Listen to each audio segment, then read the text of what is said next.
Yo, what's up, guys? Sing here again, back at you with another video for, I don't know, third day in a row or something. Man, I'm on a freaking roll here, dude. Don't expect this to continue, I gotta be honest. This is probably not gonna be super consistent, but enjoying this for now, and I have some time to do this, so gonna keep at it while I have the time. I'm gonna be traveling pretty soon, so until then, I'll be posting whatever I can. But yeah, I wanted to talk about today's event that came out, this tale of Princess Kagia. First off, bruh, look at her. She's fucking lit. um, yeah, she seems pretty cool.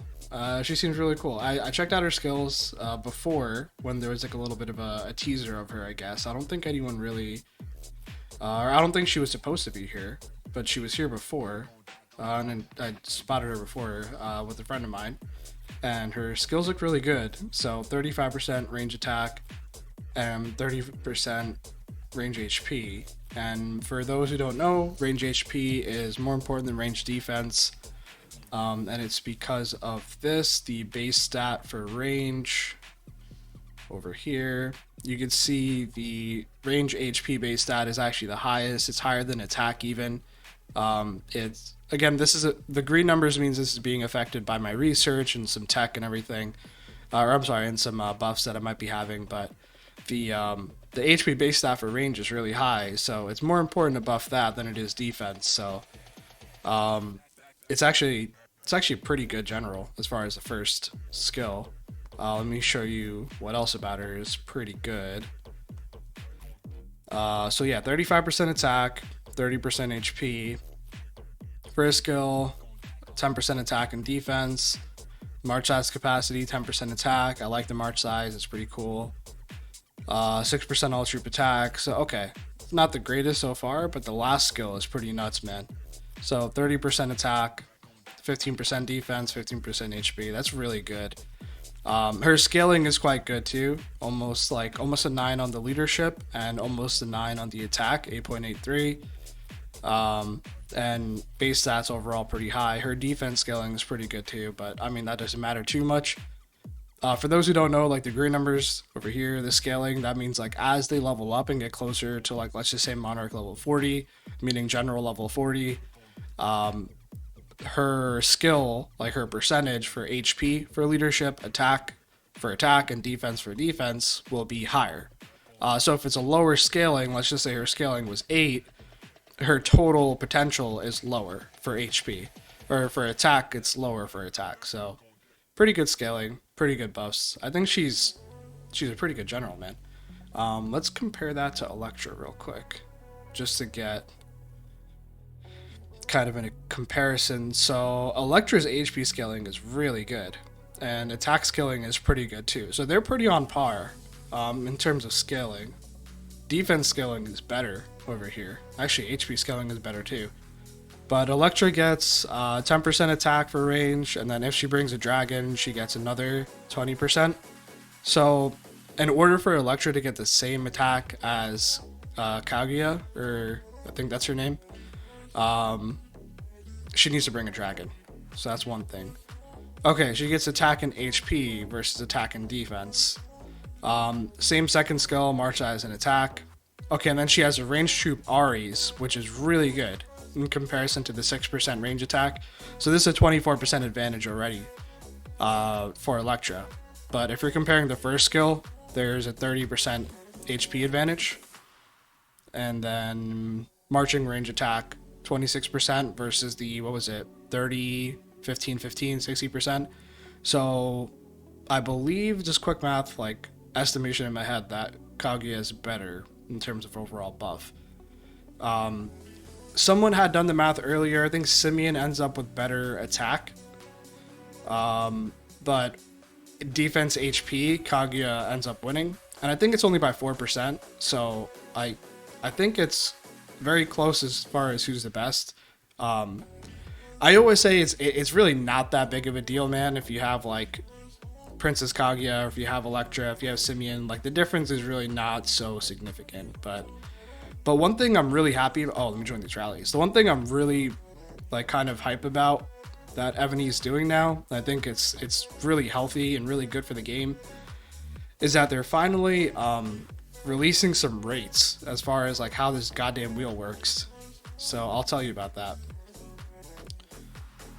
So, not the moon treasure over here, man. So they're giving some details as far as the drop rate of this stuff, which is amazing. Like, there's some transparency going on, and I am actually going to believe them that this is the drop rate. Like, I kind of want to test this. Like, I really, like, I don't like coining, but I want to put this to the test. I want to see if this is accurate. Like, I want to take screenshots of this. I want to write this down, like, what the chances are. Like, I think this 4%, what is that? It's 250?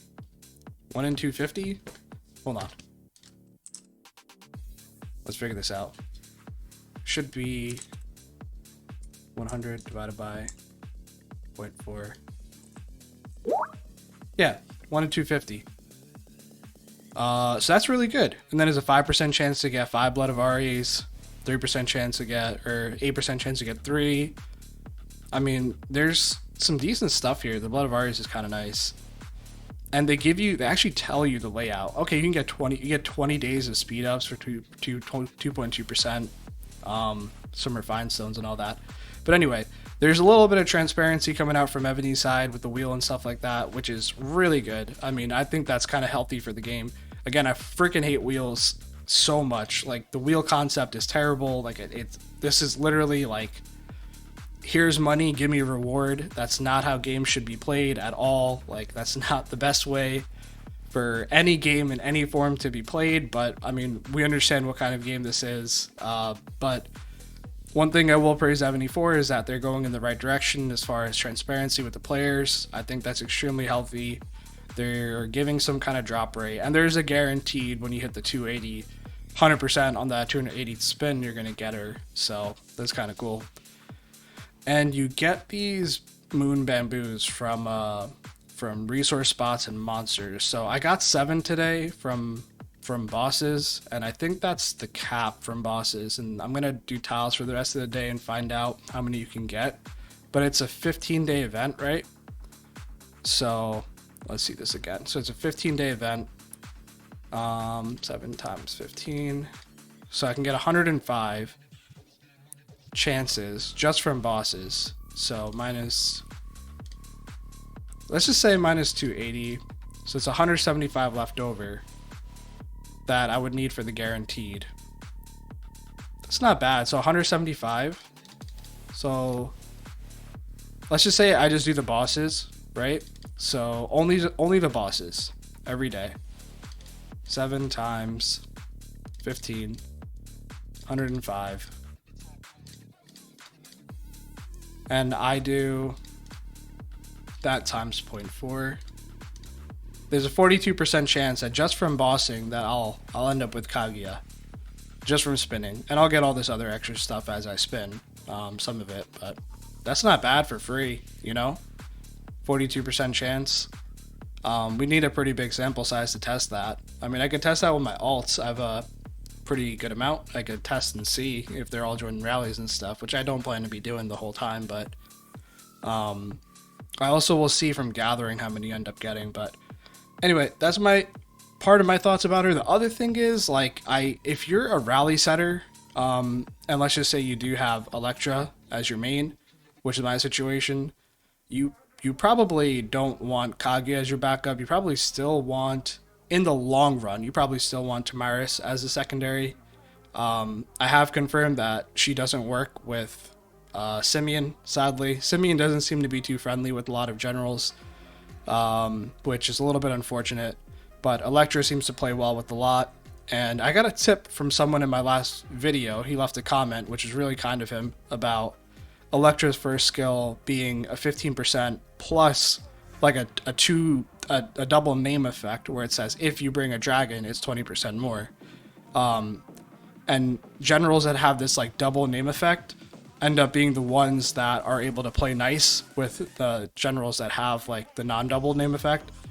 So that's why Electra tends to play well and Simeon doesn't tend to play well.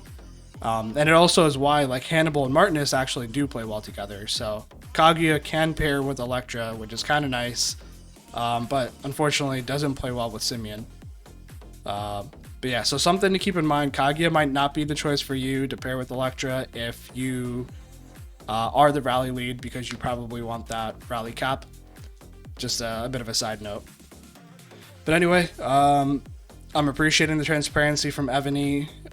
Still would appreciate Wheels disappearing entirely from this game, but you know, that's asking for a lot. I'm appreciating that just from joining bosses, there's a 42% chance. It seems like if the 7 per day times 15 is actually the right math, with a 4% chance. If I did the math right, let me do it one more time. 7 times 15, right? Yeah, it's 105 times 0.4. It should be times 0.4, yeah? Yeah, times 0.4. It's 42. 42% chance to get Kaguya. That's kind of crazy. Let's just say I can get, like, I don't know, 7 more from gathering. If that's the case, if that's how it works, 14 times 15. That's 210 times 0.4. It's an 84% chance. If you can get 7 from... If someone can let me know in the comments, like, how many can you get from gathering? I don't know yet. I don't like gathering, but let me know. Anyway, so hope you guys enjoyed. That's a video. Let me know what your thoughts about this update. I think it's kind of awesome. It's, again, still a wheel, but transparency from Evony. Pretty cool. See you guys.